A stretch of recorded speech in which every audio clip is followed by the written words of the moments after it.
んにちは、あおいです。今日は給食の焼きそばを作っていきましょう。給食特有の甘みのあるソースの配合をご紹介します。またべちゃっとせずに香ばしく作るコツも教えていきます。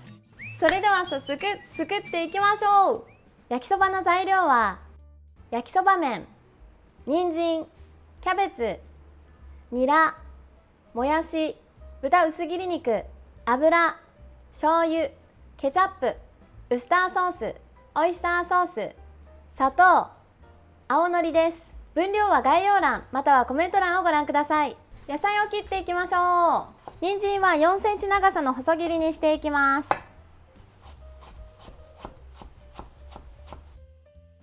キャベツは短冊切りにしていきます。焼きそばにキャベツだけは省かないで作りましょう。ニラは3センチ幅に切っていきましょう。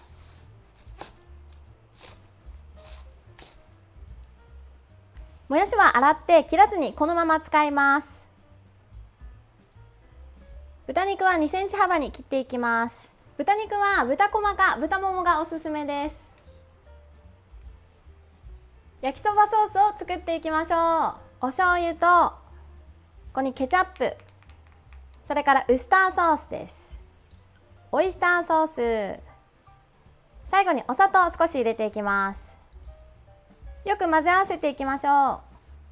これで自家製焼きそばソースの完成です。このソースがね本当に美味しいんですよ。給食とかあとは屋台風のちょっと甘みのある感じに仕上がります。焼きそば麺は袋の上から軽くほぐします。ほぐしたらボウルにあけて分量外の油を注いでいきます。軽く油を絡ませながらほぐしていきます。強い力でほぐすと簡単にちぎれてしまうので優しくほぐしていきます。こうして麺をほぐしておくことで炒めた時にちぎれにくくなります。では炒めていきましょう。フライパンが温まったらここに中華麺を入れていきます。中火でこの焼きそば麺を3分ほど炒めていきます。炒めておくことで麺の表面に香ばしい香りがついて、さらにこの麺の水分が飛んでいくのでべちゃっとせずに仕上げることができます。そしたら一旦麺をボウルに取り出しておきます。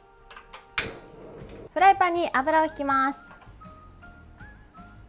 温まったら人参とキャベツ、ニラ、もやしを加えて野菜がしんなりするまで中火で5分炒めていきます。給食ではクタクタになるまで野菜炒めるんですけど、今回は家庭用に少し食感を残して炒めてます。そしたらここに豚肉加えていきます。豚肉に火が通るまでこのまま炒めていきましょう。結構固まりやすいのでほぐしながら炒めていきます。そしたらここに焼きそば麺加えていきます。ここに合わせ調味料を加えていきます。そしたら最後はこの水分を飛ばすように中火で3分ほど炒めていきましょう。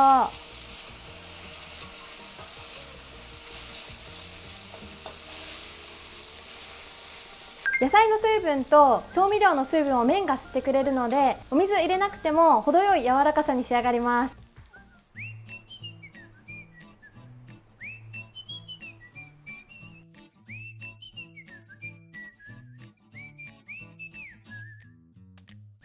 それでは皆さん手を合わせてください。ご一緒にいただきます。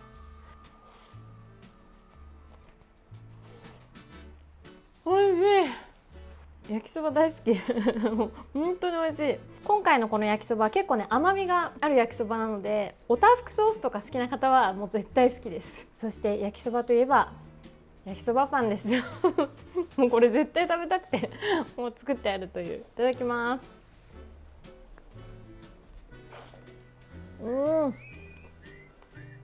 小学校給食の場合って焼きそばプラスこのロールパンがつくので絶対みんなこうやって食べてますよね。私は小学校の時絶対こうやって食べてた。もう本当にこれ大好き。ぜひこのやり方で皆さん作ってみてください。感想もお待ちしてます。今日もご覧いただきありがとうございました。次回の動画でお会いしましょう。